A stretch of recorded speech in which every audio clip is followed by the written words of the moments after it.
In the final days of Joachim von Ribbentrop, the former foreign minister of the Third Reich, his haughty and elegant figure slowly crumbled under the relentless weight of justice at the Nuremberg Tribunal. The man who had been the diplomatic face of Nazism, architect of international pacts and betrayals, now faced his demise amidst devastating interrogations and accusations that pointed to him as one of the main architects of the horror. Von Ribbentrop, arrogant and convinced of his role in history, never accepted any responsibility. According to the court psychiatrists, he lived in a kind of egocentric denial, convinced that it had all been for the good of Germany. Despite the gravity of the charges, he insisted on his innocence and clung to the idea that time would vindicate his legacy. "My only crime," he said, "was to serve my country with absolute devotion. I'm not guilty of what I'm accused of. History will judge otherwise." The interrogation of Joachim von Ribbentrop by the defense. Transcript of the minutes of the International Military Tribunal from March 28 to April 1, 1946. I request permission to question the accused as a witness. Please state your full name. Joachim von Ribbentrop. Repeat after me the following oath. I swear by Almighty and all-seeing God that I will tell the truth and nothing but the truth. You may sit down. Please briefly tell the court about the most important events in your life. I was born on April 30th, 1893, in Versailles. I come from a former soldier's family.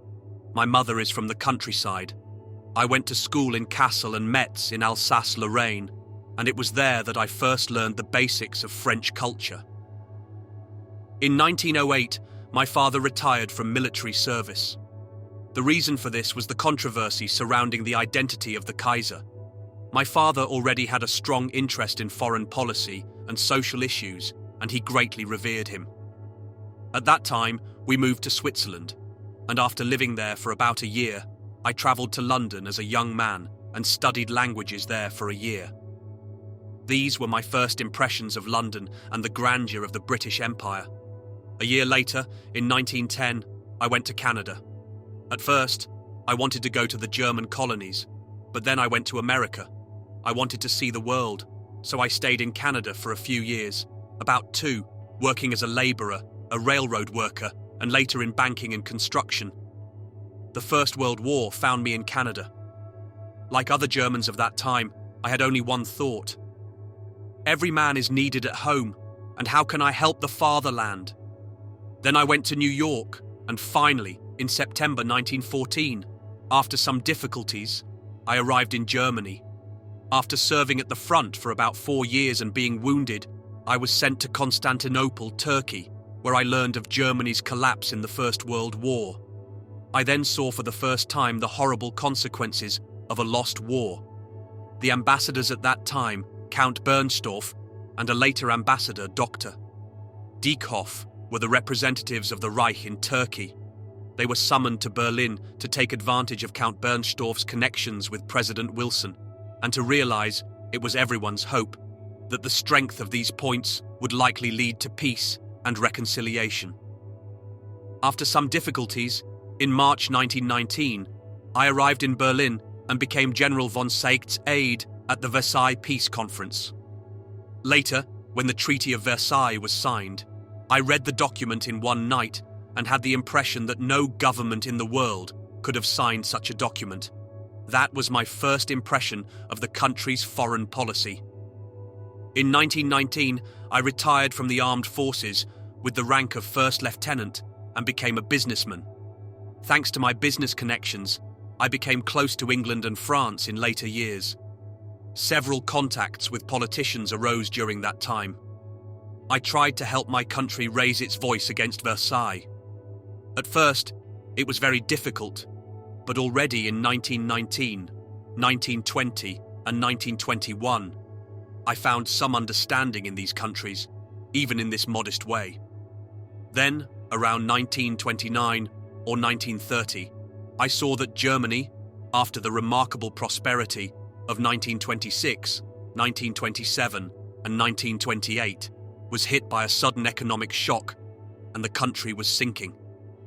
In the course of 1931 and 1932, any businessman like myself could see that in practice, the consequences of Versailles were such that German economic life was becoming more and more decadent. Then I looked around me. At that time, I was closely associated with the German People's Party and saw that the parties were becoming more and more numerous.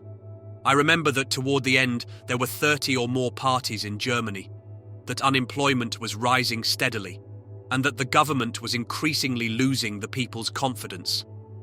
I clearly remember at that time the measures taken by Chancellor Brüning, which were undoubtedly sincere and honest, but at the same time yielded no results. It's well known that other governments intervened. Exporting goods was no longer profitable. The Reichsbank's gold reserves were dwindling, tax evasion was rampant, and there was little confidence in the government's measures. This was, broadly speaking, the picture I saw in Germany in 1930 and 1931. I saw the multiplication of strikes, how the people were becoming divided, how many demonstrations were taking place in the streets, and how conditions were becoming increasingly chaotic. I don't think I'm exaggerating when I say that this panorama in 1930, 1931, and 1932, and particularly in 1932, was very different from the symptoms of the Civil War. On me, as a German, I think I've always been one, as well as a patriot, it made a terrifying impression. Reality wasn't very close to the political world, but during those years I realized that something had to be done, and that everyone, wherever they were, had to help or collaborate in the creation of a national front on a broad basis, one that would have the confidence of the people and, in particular, of the working masses. At the same time, it was clear to me that most of those responsible for Versailles were not aspiring to I'm sure of this. No one can refute it today. I have already mentioned the disappointment the young officer experienced in personal contacts, and especially with the German ambassador at the time, Dieckhoff, who was a distant relative of mine by marriage, and the frustration felt throughout the German armed forces, among the German people, and even more so in government circles, that these points of Wilson's were quickly rejected. I do not intend to make a propagandistic speech here. I simply want to present sad facts I witnessed at that time. There is no doubt that the defenselessness of the German people led to a tendency among our enemies, unfortunately, not toward reconciliation, but toward hatred or revenge. I am convinced that this was not the aspiration of Wilson, then President of the United States, and I am personally certain that he later suffered from it. In any case, it was my first contact with German politics. Versailles now became, but it is known that even the severe provisions of Versailles, as we understood them, upon closer examination, were notoriously not fulfilled. This was probably a consequence of the war, which tossed people around, with the result that they could not or did not adhere to certain things. It is known that the restrictions of Versailles were not fulfilled, neither in the territorial sense nor in other important provisions. I could mention one of the most important issues, the territorial issues. At that time, Upper Silesia, and in particular Memel, a small territory. The events that took place made a deep impression on me, especially in Upper Silesia, because I had many personal connections there, and because none of us could understand why the strict conditions of Versailles were not fulfilled. The minority question played a very important role. I will address this question in more detail later in connection with the Polish crisis. But from the beginning, the German minorities, as is well known, fell on hard times, especially in Upper Silesia and the territories that suffered from this problem, this treatment. Furthermore, the issue of rearmament was naturally the most important provision of Versailles, and this too has already been mentioned in the chamber. Therefore, I won't go into details. In any case, there was a rejection of equality in those areas, a rejection of equal rights, which led me to become active in politics that year. I want to say openly now that at that time I often spoke with French and British friends, and of course the fact was already known, even then. After 1930 the NSDAP won over 100 seats in the Reichstag. that there was a natural willpower of the German people to break such an attitude, which only meant that the people wanted to live. Then these friends asked me about Adolf Hitler, whom I didn't know then. They asked me, "What kind of man is Adolf Hitler? What will he bring? What is he?" Then I told them frankly, "Give Germany a chance and there will be no Adolf Hitler. If you don't give him a chance, Adolf Hitler will come to power." This was around 1930 or 1931. Germany wasn't given a chance, and so January 30th, 1933 arrived. The National Socialists took power. How and when did you meet Adolf Hitler? I first saw Adolf Hitler on August 13th, 1932, at the Berghof. Because since 1930 or 1931, I had known Count Helldorf in Berlin, who was known as a National Socialist. He was my regiment comrade, and we spent 4 years of war together. Through him, I became acquainted with National Socialism in Berlin. This happened, as I recall, with the participation of Mr. Röhm. I visited Adolf Hitler and had a long conversation with him. That is, Adolf Hitler explained to me his vision of the situation in 1932. I particularly noticed his blue eyes in dark surroundings, and then probably his outstanding, aloof, I will say, reserved, not unapproachable but reserved character, and the way he expressed his thoughts. These thoughts and statements were always definitive and emanated definitely from his soul. I had the impression of having met a man who knew what he wanted and who possessed an unbreakable will and a strong personality. I can summarize by saying that I left the meeting convinced that this man was the one who could then save Germany from great difficulties and calamities. I need not go into details about the events of January, but I want to tell you about an episode that took place at my home in Dahlem when the question arose as to whether Hitler would become Reich Chancellor or not. I learned then, I believe, that he was being offered the Vice-Chancellorship, and I heard with great force and conviction, if you will, also rigour and firmness, that he could express his opinion when he believed that obstacles might appear on the path of the resurrection and salvation of the nation. Did you believe in the possibility of revising the Treaty of Versailles through mutual understanding?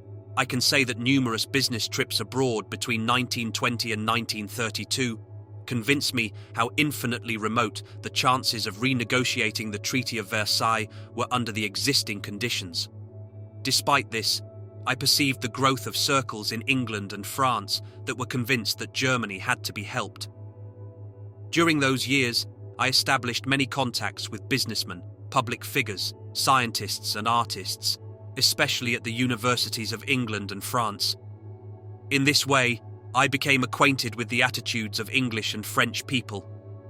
I want to say now that, even shortly after Versailles, my conviction was that changes to the treaty could only be brought about through mutual understanding with France and Great Britain.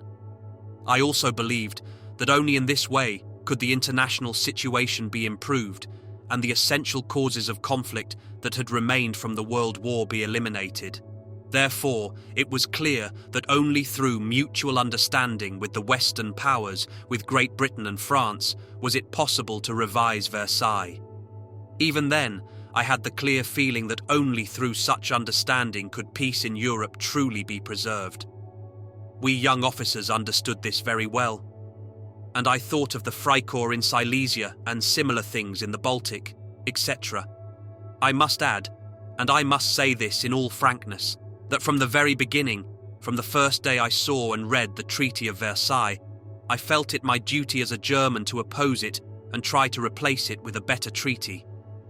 It was Hitler's opposition to Versailles that first drew me closer to him and to the National Socialist Party. Did you try to make your views known to Hitler? Dr. Horn, it is 5 o'clock and the court believes it best to adjourn. 94th day, Friday, March 29th, 1946. Before continuing the examination of the defendant von Ribbentrop, the tribunal wishes to draw the attention of Dr. Horn and the defendant von Ribbentrop to what the tribunal has been saying for the past few days. First of all, the tribunal said, the tribunal allowed the defendant Göring, who testified first among the defendants and who calls himself the second man in Nazi Germany, to testify without any interruption, and he covered the entire history of the Nazi regime from its inception to the defeat of Germany. The tribunal will no longer allow any other defendant to cover the same topics in his testimony, except when it is necessary for his defense. Second, the court established the rule that the unfairness of the Treaty of Versailles, or its conclusion under duress, are irrelevant. Third, although not an order of the court, I wish to point out that the court has been informed on numerous occasions of the views of the defendants and their witnesses regarding the Treaty of Versailles as unfair, and therefore any evidence based on this provision, in addition to being inadmissible, is also cumulative, and the court will not hear it for that reason. Finally, the court wishes to point out to Dr. Horn that, during the examination of a witness, defense counsel has a duty to prevent the accused from speaking, and if he knows that such testimony is inadmissible under the court's decisions, it is his duty to detain the witness in such cases. That is all. Mr. President, I agree with Dr. Horn, the defense counsel for the accused Ribbentrop. Dr. Seidel, I am not concerned about your conversation with Dr. Horn and your arrangements with him. It is not acceptable for the tribunal to hear Dr. Gauss's evidence at this stage. He wishes to continue hearing from Ribbentrop. Yesterday, at the end, you spoke about your political impressions in England and France. In this regard, I'll ask you the following question. Did you then try to talk about your opinions on French and English politics? Yes. After January 30th, 1933, I saw Hitler from time to time, and of course, I told him about the impressions I had gained from my frequent trips, especially to England and France. What was Hitler's attitude towards France and England then? Hitler's attitude was that he saw France as an enemy because of all the policies France had pursued since the end of the First World War, and especially because of its position on the issue of equal rights. This attitude found expression in his book, Mein Kampf. I knew France well, having had relations with it for many years. At that time, I spoke a lot about France to the Führer.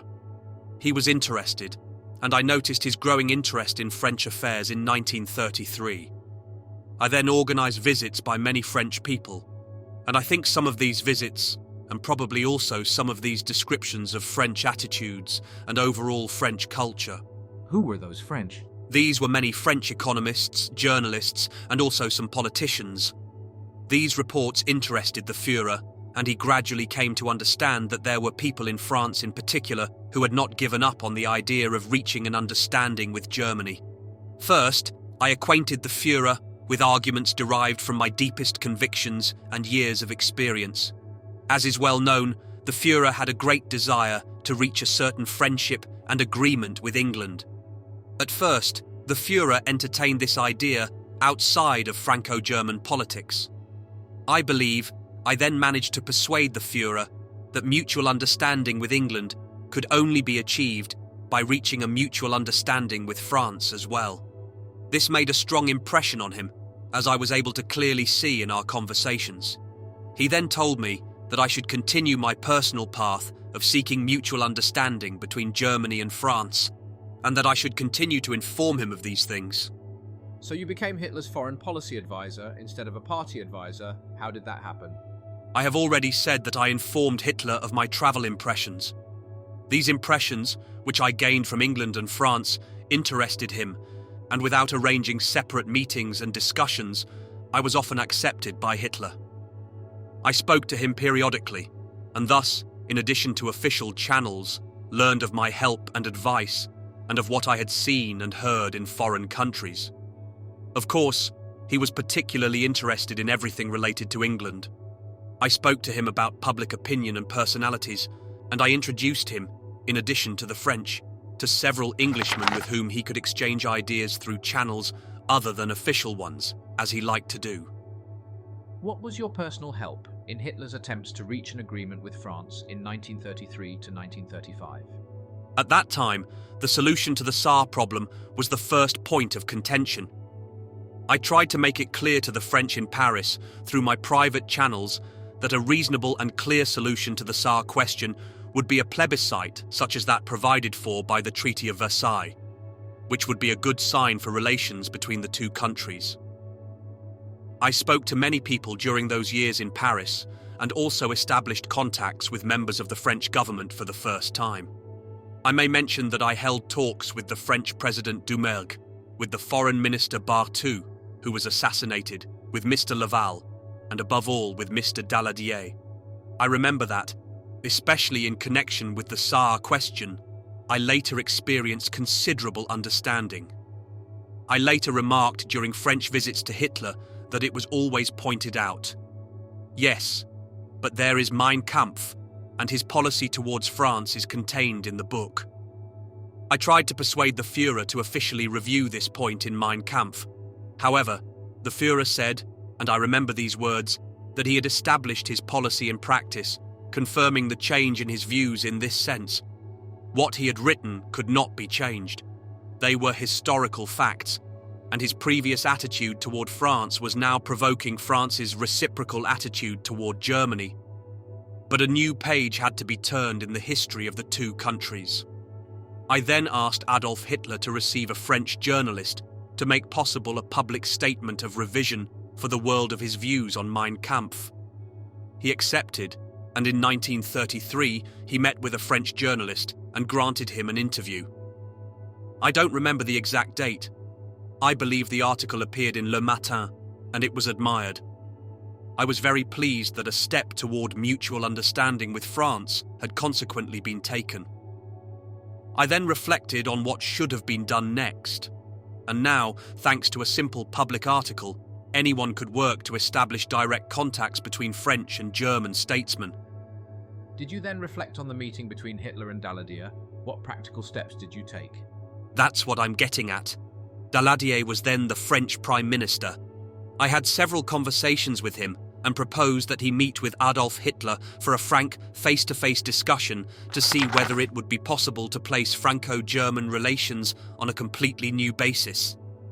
I informed Hitler, and he was willing to meet with Daladier. Odenwald was chosen as the meeting place, and so agreed. I went to Paris for the final preparations with Daladier.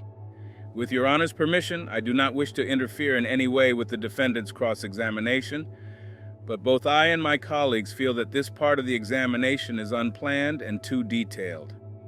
It will never be completed. If counsel for the defense follows the court's instructions this morning, we will be able to move more definitively and expeditiously. Dr. Horn, the court considers that the objection is well-founded. The defendant refers to the period from 1933 to 1935 and his efforts to create good relations with France. This is perhaps very far removed from any issue we are considering in the present case, and it is therefore a waste of time to examine it in detail. Then I will ask questions about your direct assistance. What made Hitler appoint you as Disarmament Commissioner? I believe I was appointed Disarmament Commissioner for a year, in March or April. The reason was this. Hitler was of the opinion that equality in disarmament was necessary. He believed this was only possible through negotiations with France and England. This was also my position. Because of my efforts to establish good relations between Germany and England, as this was a serious desire of the Führer, I was then in London, and there I was able to establish contacts with influential people in English politics. These were above all contacts with Lord Baldwin. I spoke with Lord Baldwin, and then with Prime Minister MacDonald about the German desire for equality, and found that these ministers were willing to listen. As a result of a long conversation with the then Lord Chancellor, now Lord Baldwin, he, I believe on December 1st, 1933, made a speech in the House of Commons, in which he pointed out that Germany was at a crossroads. Parity disarmament had been promised, and therefore it had to be achieved. To achieve this, there were two possibilities. The first was that Germany would arm itself to the level of the other powers, and this was undesirable. The second was that the others would disarm to Germany's level, and this could not happen. Therefore, it was necessary to stop Germany midway and allow it limited rearmament, and the other countries, for their part, would have to disarm. Adolf Hitler was very happy with this attitude. He thought it was practical for Germany's equality. Unfortunately, these good and sensible statements by Baldwin were not possible in the subsequent developments. Therefore, Adolf Hitler adopted the position that, in a system such as the one prevailing in the world, it was absolutely impossible to achieve, through negotiation, parity of disarmament, parity of rights, for Germany. Wait, the interpreter couldn't hear you. Could you bring the microphone closer and repeat the last sentence you said? Unfortunately, Adolf Hitler realized that in the prevailing international system, Lord Baldwin's good ideas could not be put into practice through negotiation. What practical measures have you taken in London regarding arms control? It is well known that Adolf Hitler, that is, Germany, left the League of Nations and the Disarmament Conference because it was impossible for Germany to conduct the necessary negotiations. Therefore, Hitler saw no other option than to rely on the efforts of the German people themselves. He knew this, and of course he was aware that he was running a risk, but based on the experience of previous years, he had no other option, so Germany began an independent rearmament. I must finish answering your question. As a practical result, the following occurred. In the course of 1934, a period of close contact arrived between the German and British governments. Visits by British politicians to Berlin followed, including Sir John Simon and Mr. Eden, and during these visits, the possibility of reaching an agreement was suggested, at least as far as maritime matters were concerned. Hitler was very interested in the idea, and in the course of negotiations between the German and British governments, it was agreed that he would go to London to conclude a maritime agreement with the British government. I need not go into the details of the pact, which was finalized. Hitler himself stated at the outset that, in order to reach an understanding with England, everyone must once and for all recognize Britain's absolute naval superiority. It was he who proposed a naval ratio of 100 to 35, which was completely different from the ratio discussed between Germany and England before 1914. After relatively brief negotiations in London, a maritime agreement was concluded. It was very important for Anglo-German relations and represented the first practical result of a real limitation of armaments. So France accepted rearmament, and what were its efforts to take that step? I can say in advance that Hitler and I were very pleased with this pact. I know that in certain circles the English expression eyewash has been appropriated. From my own experience, I can say that I never saw Adolf Hitler more pleased than when I personally informed him in Hamburg of the conclusion of the agreement. What was France's attitude towards this pact? With France, of course, the situation was a little more complicated. I had already realized this during the negotiations on the possibility of deviating from the armament limitations laid down in the Treaty of Versailles. I then personally suggested to the gentlemen at the Foreign Office, I may mention their names, they were Sir Robert Craigie, and in particular also Little, who was then a British admiral, that I go to France so that I could also establish relations with French statesmen and explain to them the importance and usefulness of this agreement for future German Anglo-French understanding. I must mention something here. Earlier in the hall, a film was shown of a speech I gave for the newsreel, with conclusions on the maritime agreement, as proof of the duplicity of German diplomacy. I then made this speech in London to announce to the whole world that this was not simply a British-German matter, but that Hitler's desire, and also the spirit of the maritime agreement, was to achieve a general limitation of armaments, and that this maritime agreement was intended to finally improve relations between France and Germany. It was a sincere desire. I then went to France to meet with French statesmen, and I believe I helped in some measure to take the first step in achieving the armaments limitation considered a reasonable measure by many French people, given that the right to equality could not be taken away from the German people. You were then appointed ambassador to London. What led to this appointment? It follows from the following.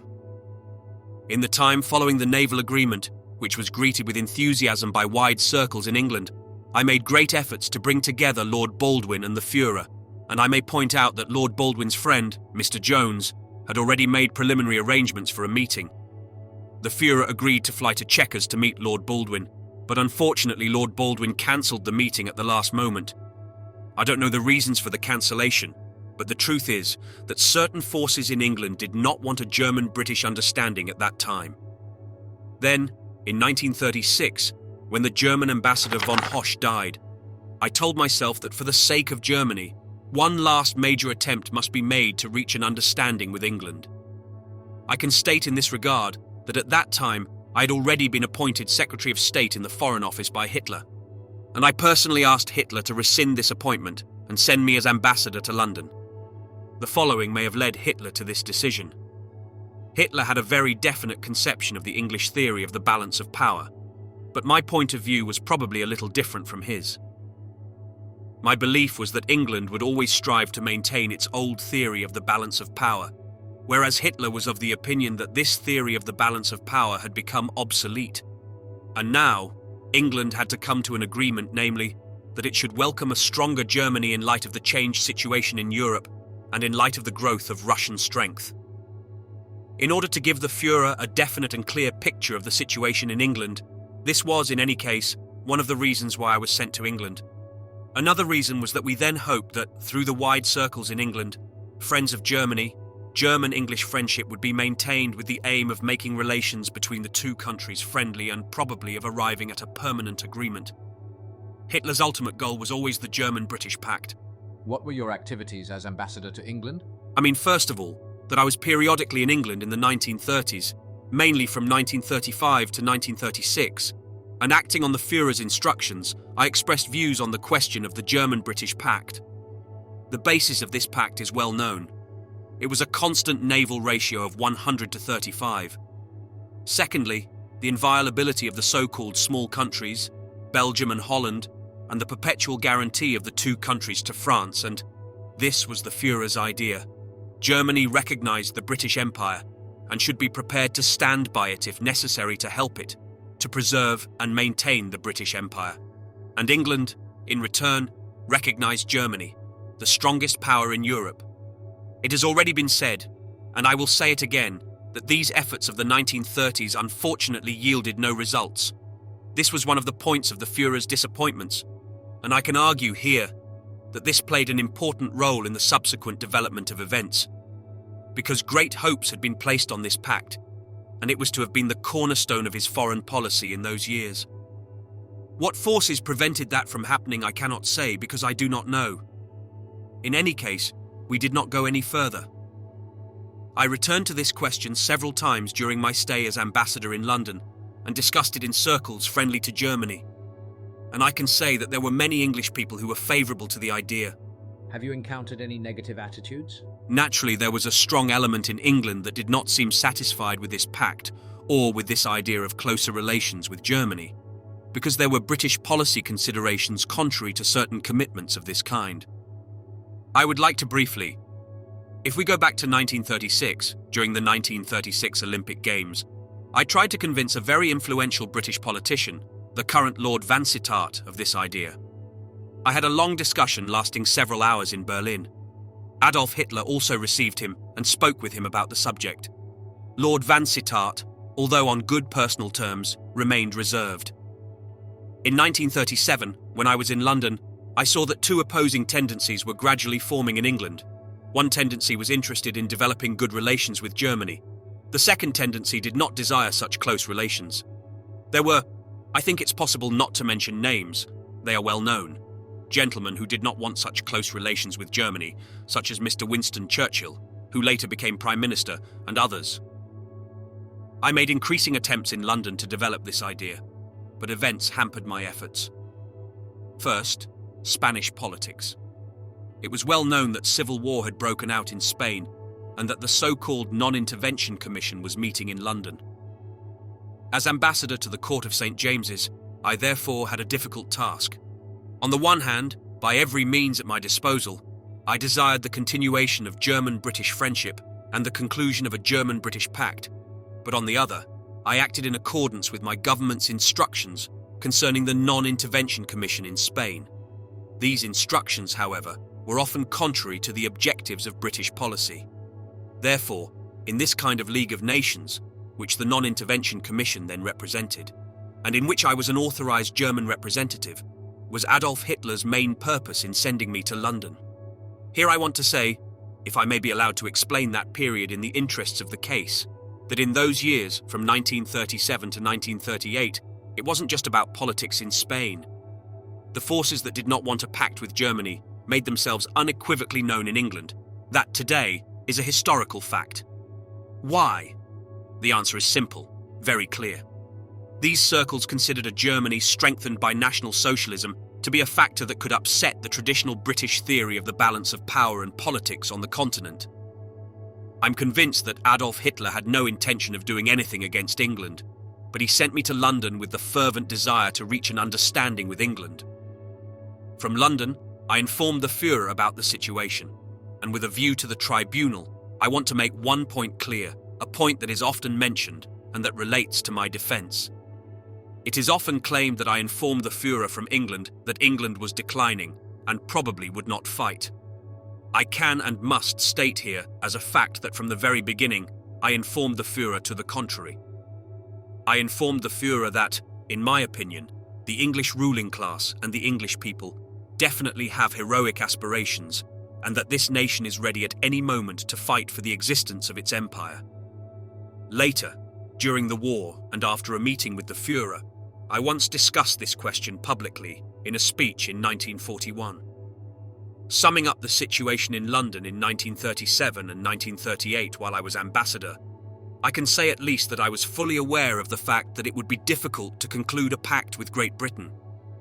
But even so, and I have always reported this, all efforts were directed toward the means of a peaceful agreement with Great Britain as the decisive factor in German policy.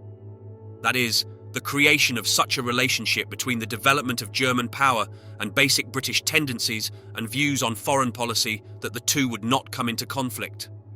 Now I want you to tell us your attitude toward the SS. You do not wish to claim at this stage of the trial that you were merely an honourable member of the SS. Your defence attorney argues on the basis of a misunderstanding that you were merely an honourable member of the SS. Is that not correct? This is not a misunderstanding, it really was.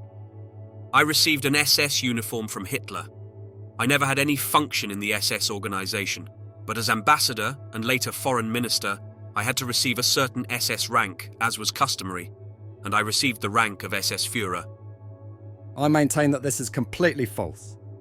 You applied to be admitted to the SS even before you became Ambassador Extraordinary in May 1933. Is that correct?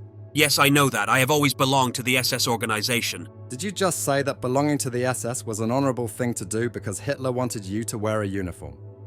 I ask you, in May 1933, did you apply to join the SS in the usual way? Didn't you? Of course, I should have asked for it. But here was the thing. I appeared several times in my enormous grey coat, and then Hitler said I should have a uniform. When that was, I don't remember now. I think it was in 1933. I did it, and as ambassador I received the appropriate rank. And then, as foreign minister, I received an even higher rank. And in May 1933, at your request, you joined the SS and were promoted to a rather low rank, Standartenführer. Is that not right? Yes, that's right. And you didn't become Oberführer until the 20th of April 1935. You became Brigadenführer on the 14th of June 1935. Gruppenführer on the 13th of September 1936. Obergruppenführer on the 20th of April 1940. Before becoming ambassador, you had been in the SS for 3 years and were promoted in the usual way. Wasn't that right? Yes, but I never did anything in the SS or any work. Take a look. This is document D744A, copy UK 294. It corresponds to 744B. You can take it. You're allowed to leave it out. This is your statement with an annex. I just want to ask you a couple of questions about it. Did you ask to be accepted into the Totenkopf division, the SS Deadhead division? No, that's wrong. Don't you remember receiving from Himmler the special ring and dagger of the Deadheads division? Don't you remember? No, I don't remember. I never belonged to a Deadhead division. You're talking about the Deadhead division, aren't you? Deadhead? No, that's not true. What's said here isn't true. But I believe I once received the so-called dagger, like all SS Führers. True. And the ring. Here is a letter dated the 5th of November 1935. Personal Office of the Reichsführer SS. In reply to your inquiry, I inform you that the ring size of Brigadeführer von Ribbentrop is 17. Heil Hitler. Signature. Adjutant. Thorner. Do you remember receiving it? I think everyone received that ring, but I don't remember exactly. It's certainly true. You took a constant interest in the SS from 1933 onwards, and throughout the war, didn't you?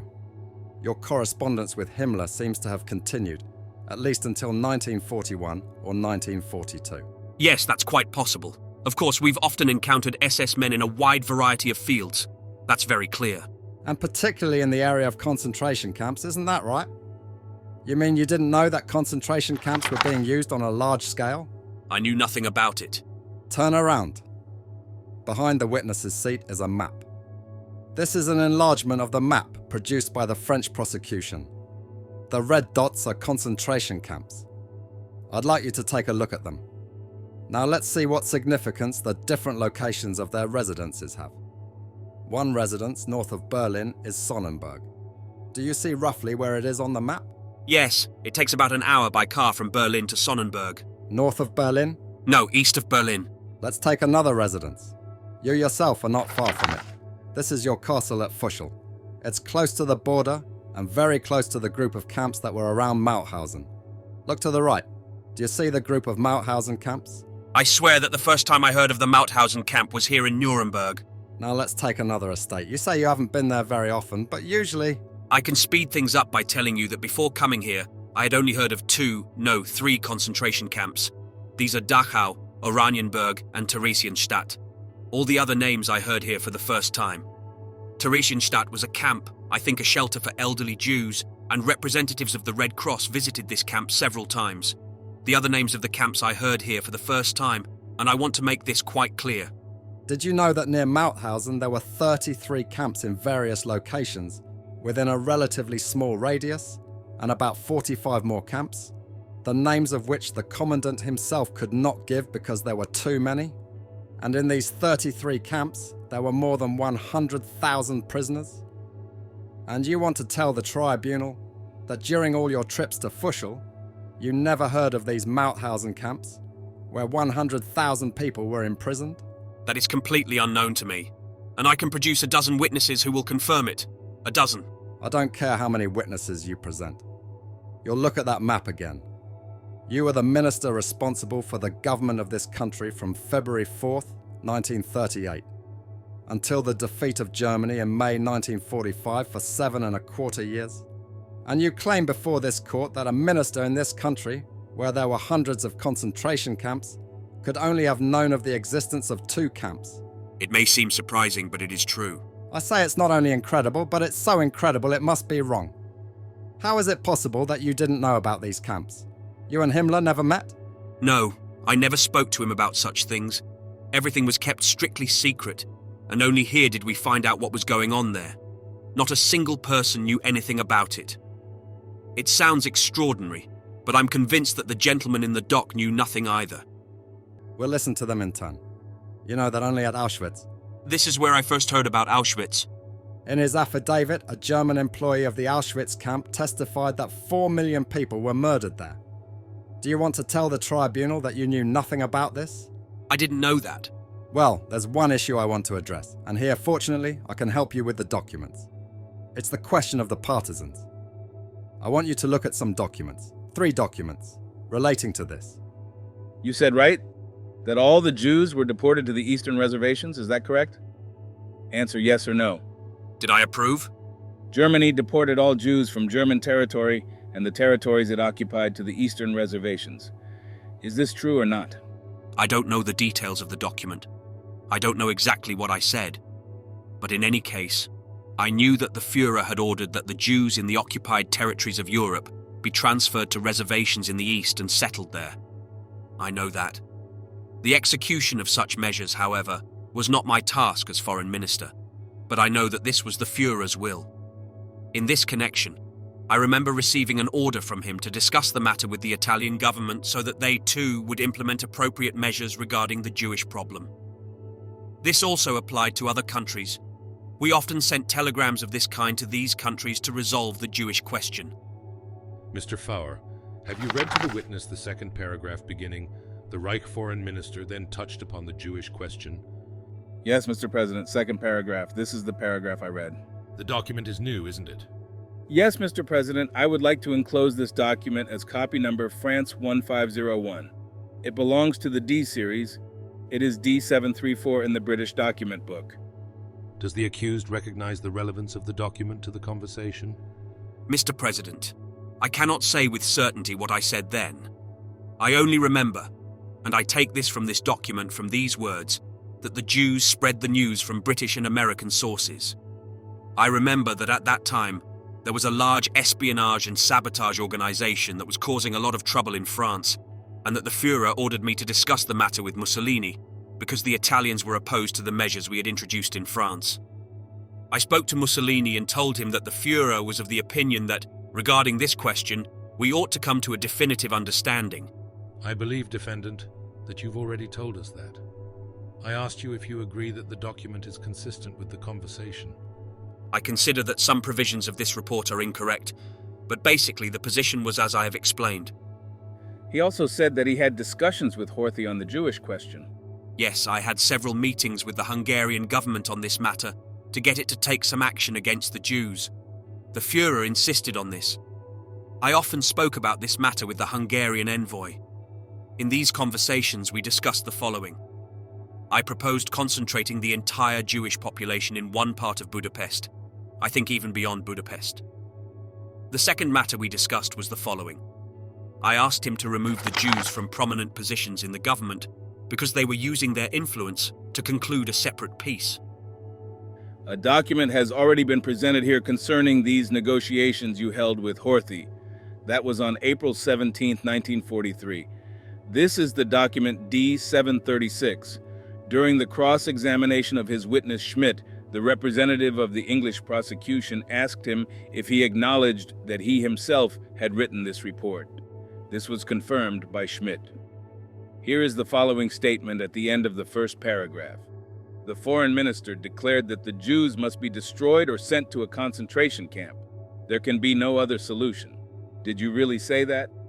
No, I didn't say it that way. These notes were taken by Envoy Schmidt a few days after Hitler's conversation with Horthy. Indeed, I was in charge at that time of speaking with the Hungarian government about the solution of the Jewish question.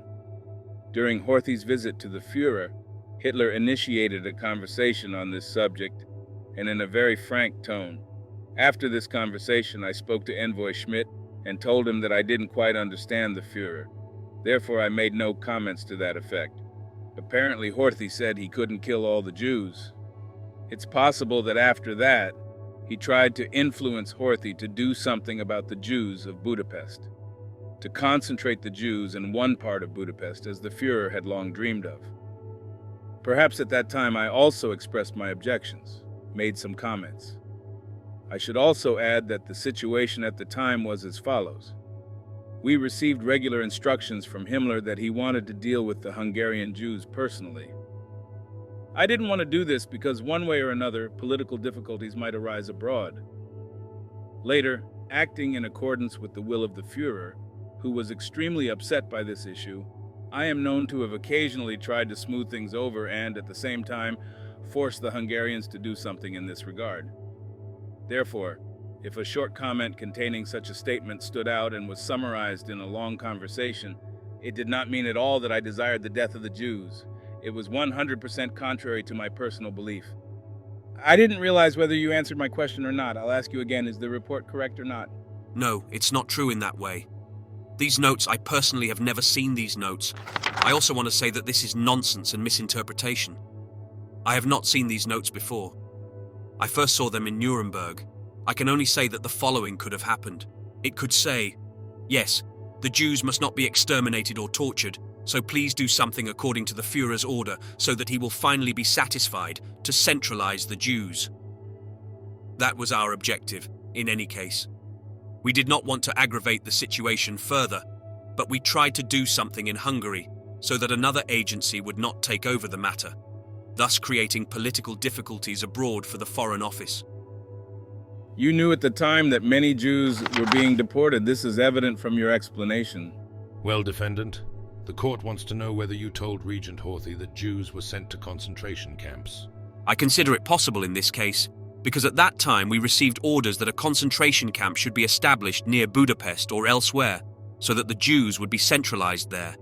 And the Führer gave me instructions long beforehand to discuss with the Hungarians a possible solution to the Hungarian question. This solution consisted of 2 points. The first, the removal of Jews from important government posts, and the second, since there were many Jews in Budapest, to centralize the Jews in certain quarters of Budapest. As I understand your judgment, the document is inaccurate. Yes, that's not quite right.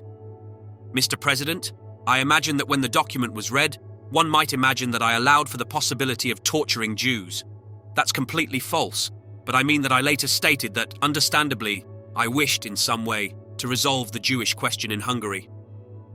I often spoke about it with the Führer, telling him that the Jewish problem in Hungary had to be resolved. You've told us this before. I want to ask you this. Are you suggesting that Schmidt, who drafted the memorandum, came up with the last few sentences beginning with the words, "The Jews don't even have organizational value"? Despite the fears he, the Führer, periodically hears about in Germany, without the Jews everything goes on as normal. Mr. President, I would like to add that I was personally saddened by these words of the Führer, and I did not fully understand them. But perhaps this attitude can be understood if we remember that the Führer believed that the war began because of the Jews, and this then led him to a fanatical hatred of the Jews.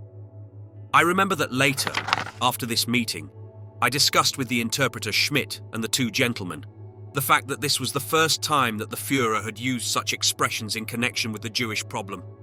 Certainly these words were not invented by Schmidt. The Führer himself expressed himself in this way at the time. That is true.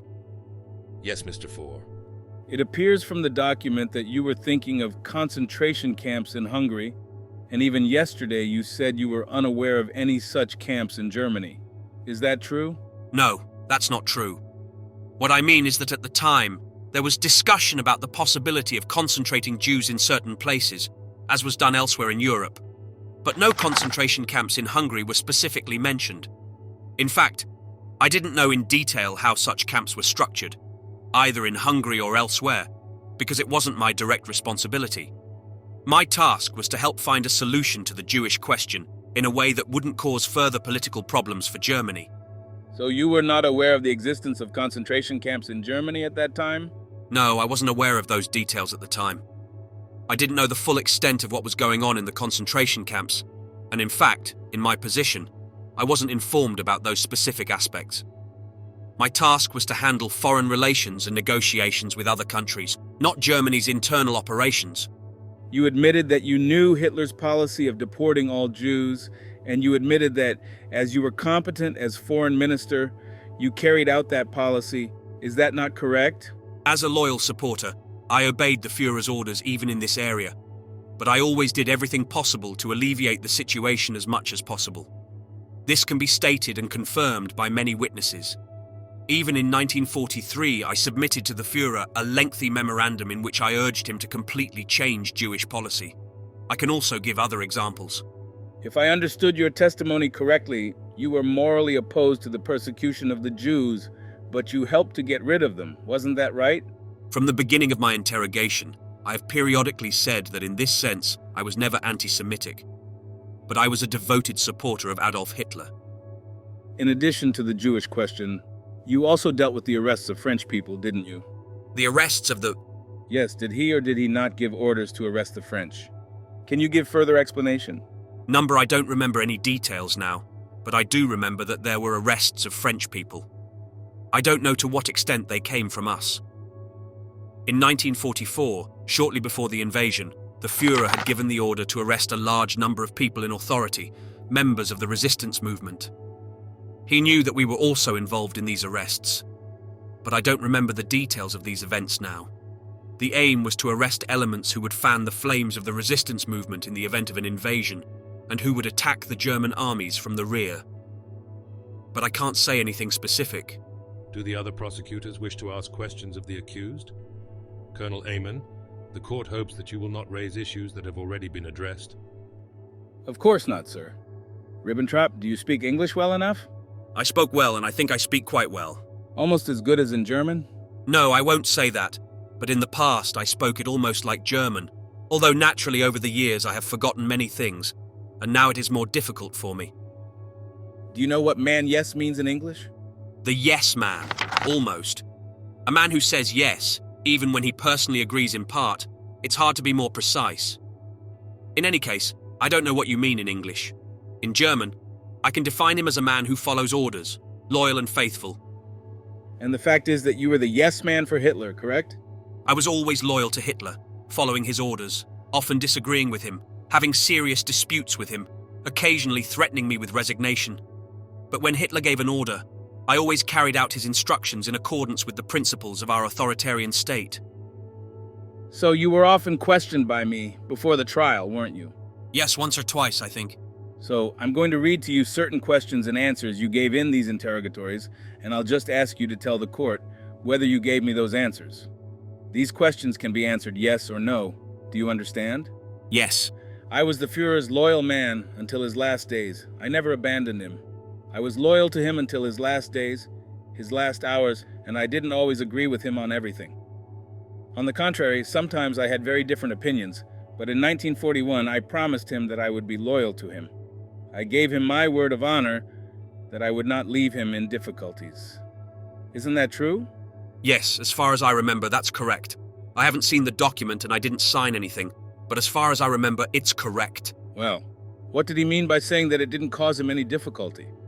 I saw Adolf Hitler as the symbol of Germany and the only man who could win the war, and that is why I did not want to create any difficulties, remaining loyal to him until the end. Well, you're referring to the fact that you never met him and you promised him in 1941, right? I never caused him any difficulty. Yes, I'll say that.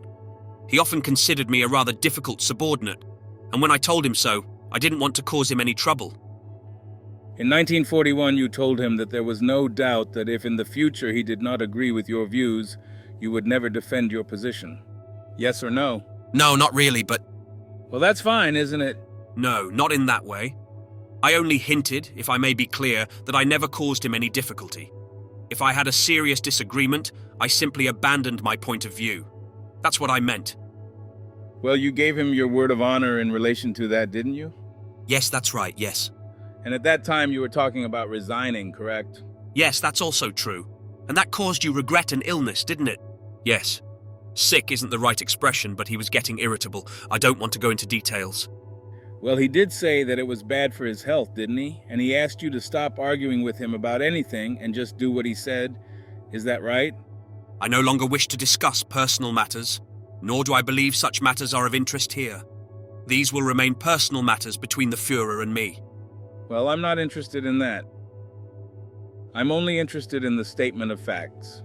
And unless you swear under oath, in which case you swore to Hitler that you would never express views or support views contrary to what he wanted. Is that correct? No, that's completely wrong. The interpretation is false. I told the Führer that I would never cause him any difficulties. After 1941, I had many differences with him, and even then I always expressed my opinion. Well, Ribbentrop, whatever the divergence of views, you were never able to present them after 1941, were you? Yes or no? I didn't understand the question. Please repeat it. I said that however much your views diverged, or the opinions you expressed to the Führer on any matter after 1941, your proposals never contradicted the Führer. Is that not so? You always did what the Führer told you to do, regardless of your views.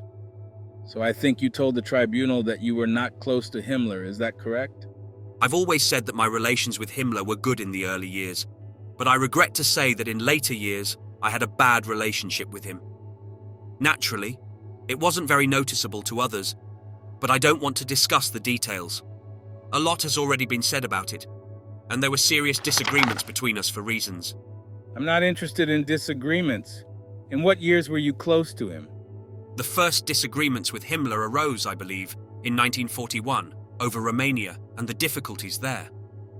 These differences were smoothed over, and the others found it natural for us to work together, and we often exchanged letters on appropriate birthdays and other occasions. But after that, the relationship wasn't very good. The final break came in 1941.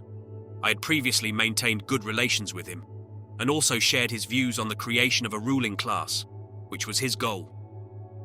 And you received at least 50 invitations from Himmler between 1940 and 1941? How much? 50? 50? No, definitely not. Probably 5 or so, I won't say exactly. But after 1941, relations between us were more tense, and later they weren't good. The others, I think, have already attested to that. Well, I don't want to waste my time on that. Did you mention the invitations to Ribbentrop? Yes. Should the court enter into this matter? Well, sir, I take it that the many invitations which appear in these books indicate that there were discussions with Himmler concerning concentration camps and other matters which Himmler dealt with personally. He told the tribunal that he had never heard anything about concentration camps from Himmler. I want to repeat my statement that Himmler did not discuss the matter with me at that time. Whether there were 50 meetings, I don't know. Maybe we saw each other often, despite everything, but I don't remember 50 meetings. Maybe 5 or 10, I don't know. I'm not sure it matters. Of course, we worked together in different areas, and this cooperation was complex.